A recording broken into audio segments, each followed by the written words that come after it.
멀티 페어링도 안되고 키감도 무겁고 F라인 키와 미디어 키는 빠져있고 키 배열도 어색하고 그에 비해 가격이 저렴하지도 않고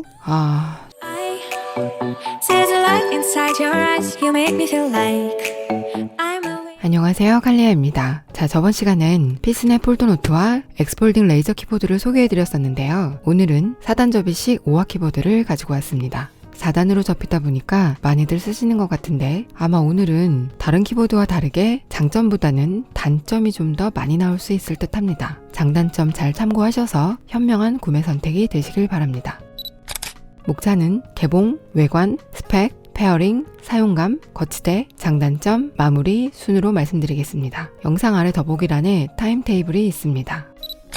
자, 개봉해 보겠습니다. 이렇게 실이 되어 있고 안에는 본체와 오핀 케이블 그리고 설명서가 들어있습니다. 충전식이라 배터리는 들어있지 않습니다. 제 손은 다소 큰 편인데 손 크기와 비교했을 때 이 정도 크기입니다. 본품은 34,800원이고 케이스는 9,900원입니다. 판매하는 색상은 오닉스 블랙과 퓨어 화이트 두 가지인데 저는 블랙을 선택하였고요. 4단 접이식이라 외관은 슬림합니다. 쥐었을 때 무리 없이 손에 촥 들어오고요. 자석 성질이 있어서 이렇게 접혔을 땐 흔들어도 쉽게 풀려지고 본체에도 잘 붙고 애플 펜슬도 잘 붙습니다. 이렇게 펼치면 키보드 쪽은 펴지고 거치대 쪽은 A자 형태로 세워집니다. 거치대는 이렇게 열어서 사용하고요. 옆모습의 형태는 이렇습니다. 오른쪽에는 캡스, 블루투스, 충전, 파워의 LED 4개와 커넥트 버튼 그리고 온오프 버튼이 있습니다. 충전 포트는 이렇게 오른쪽 옆면에 있습니다.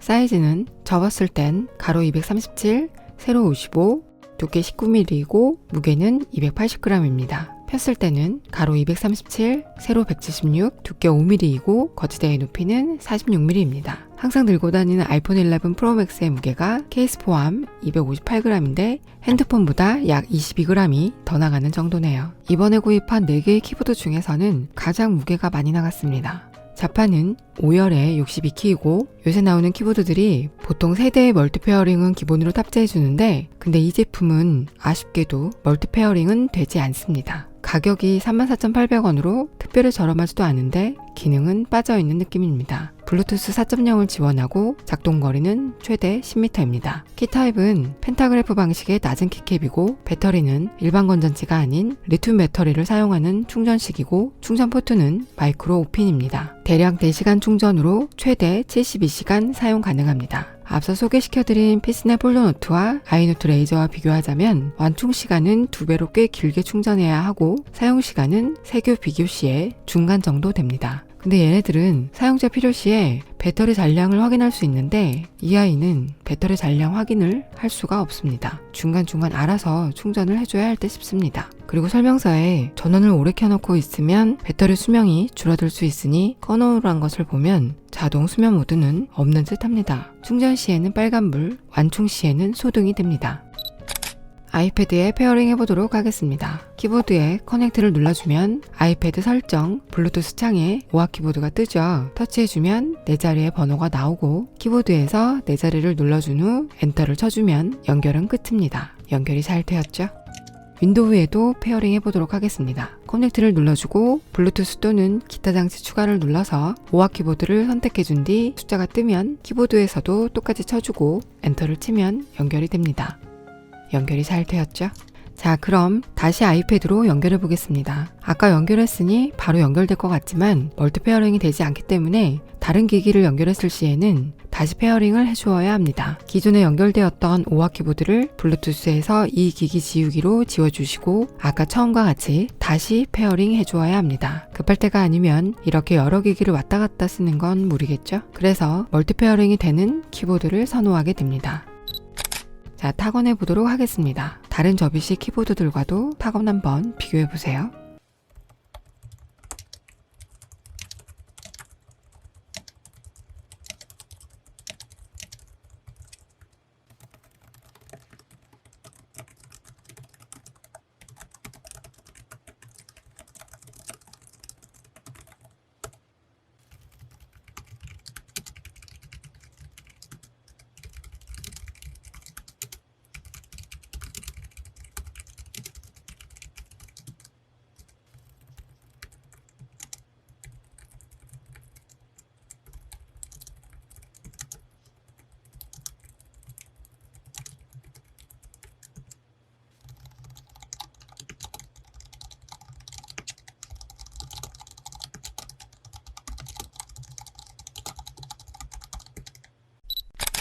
타사 키보드에 비해 타건이 다소 꾹꾹 눌러줘야 돼서 스무스하게 눌러지는 편은 아니며 키감은 다소 무거운 편입니다. 키보드 전체의 사이즈도 작지만 키와 키 사이의 간격이 좁아서 오타율이 다소 발생하는 편입니다. 또한 오른쪽 몇몇 키들은 그나마도 더 작습니다. 남자분들의 손 크기로는 타이핑이 조금은 힘들 수도 있겠습니다. 엔터키가 보통 2칸 이상으로 이루어져 있는데 얘는 일반 한 칸 키와 동일해서 정확하게 누르지 못할 경우가 많습니다. 크기가 작고 O열 키보드라 키를 줄여야 했어서 펑션 키와 같이 사용해야 하는 것들이 있는데요. 파란색으로 표시된 부분들은 같이 눌러줘야 됩니다. 또 특이하게 F라인 시리즈가 표기되어 있지 않습니다. 키를 숨겨놨을까 싶어서 이것저것 눌러봤지만 안 되더라고요. 미디어 키는 없어도 된다 치지만 F5번 세로 고침과 F2번 이름 바꾸기는 상당히 많이 사용하는 키인데 찾다 못 찾아서 문의를 했더니 F라인 기능 키가 없다는 답변을 받았습니다. 이런 경우의 키보드는 처음이라 몹시 당황스럽네요. 그리고 델리트 키가 어디에도 없습니다. 파란색 표기로도 없고요. 한영키 변환도 일반적이지 않습니다. 일반적으로는 컨트롤 스페이스거나 캡스락을 선택해주면 한영키 변환이 되는데 이 키는 윈도우에서는 먹지 않습니다. 판매처에 문의했더니 5가지를 알려주었지만 모두 다 윈도우에서는 안 되었습니다. 그래서 제가 이거저거 눌러보고 검색해보고 해서 알아낸 팁인데요. 델리트 키는 자판에 표기되어 있진 않지만 펑션 키와 백 버튼을 누르면 델리트가 됩니다. 그리고 윈도우에서는 오른쪽 Alt를 누르면 한영키 변환이 되더라고요. 참고로 왼쪽 Alt는 되지 않습니다. 또한 F5번 세로 고침은 컨트롤과 R을 누르면 세로 고침이 됩니다. 저도 이렇게 이거저거 눌러봐서 알아냈는데 처음 쓰는 분들은 헤맬 수 있겠죠. 이미 사용하고 있는 분들도 참고가 되면 좋을 듯 합니다.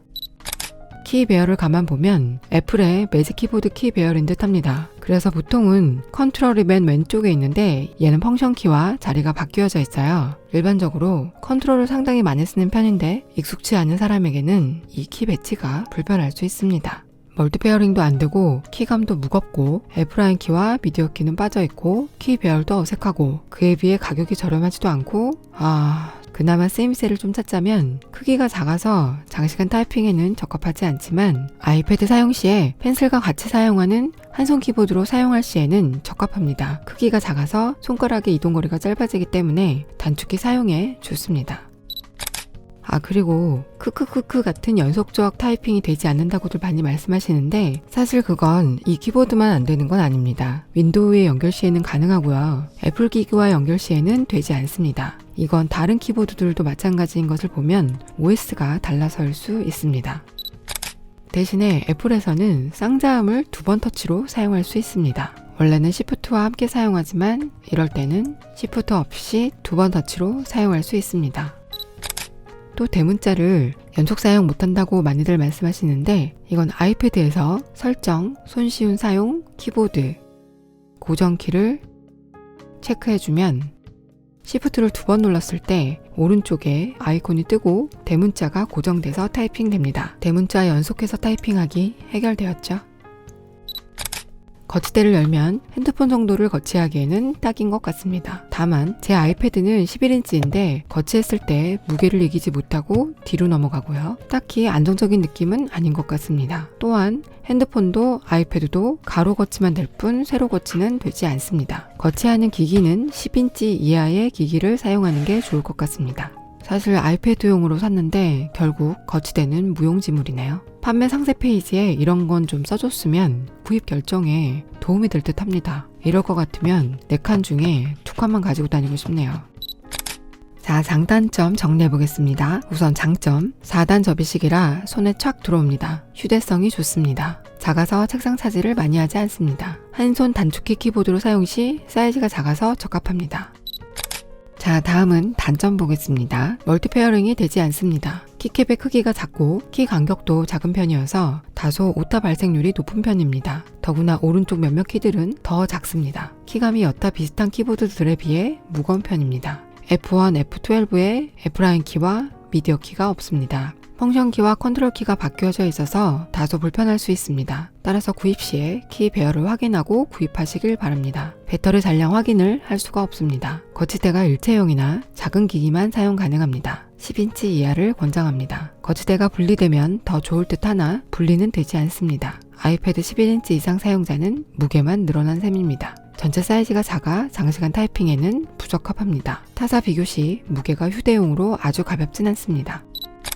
제가 제품을 소개할 때는 주로 장점이 많았던 편인데 이 키보드는 가성비도 떨어지고 장점보다는 단점이 많이 느껴졌던 것 같습니다. 같은 가격대의 여타 키보드들과 비교했을 때는 그리 추천할 만한 성능은 아닌 것 같습니다. 가장 적합한 쓰임새로는 아이패드 단축키용으로 쓰면 가장 좋을 듯 하고요. 일단 키보드의 폭이 좁아서 한손용으로는 딱인 듯 싶습니다. 많은 분들이 쓰시는 것 같은데 여러 개 써본 결과 저는 다른 제품을 추천할 것 같습니다. 어쨌든 장점이든 단점이든 알고 결정하면 좋은 거니까요. 구입 시에 참고가 되셔서 현명한 선택이 되시길 바랍니다. 다음 시간에는 코시의 키보드를 가지고 오도록 하겠습니다. 이 아이는 2단 접이식인데요. 아까 전에 11인치 이상 거치 안 되면 차라리 없애고 무게라도 줄이는 게 낫다고 말씀을 드렸는데 딱 마침 불필요한 부분을 뺀 듯한 키보드입니다. 자, 오늘 영상은 여기까지고요. 구독과 좋아요, 댓글과 알람 설정 부탁드리고요. 지금까지 칼리아였습니다. 저는 그럼 다음 시간에 만나요. 빠이!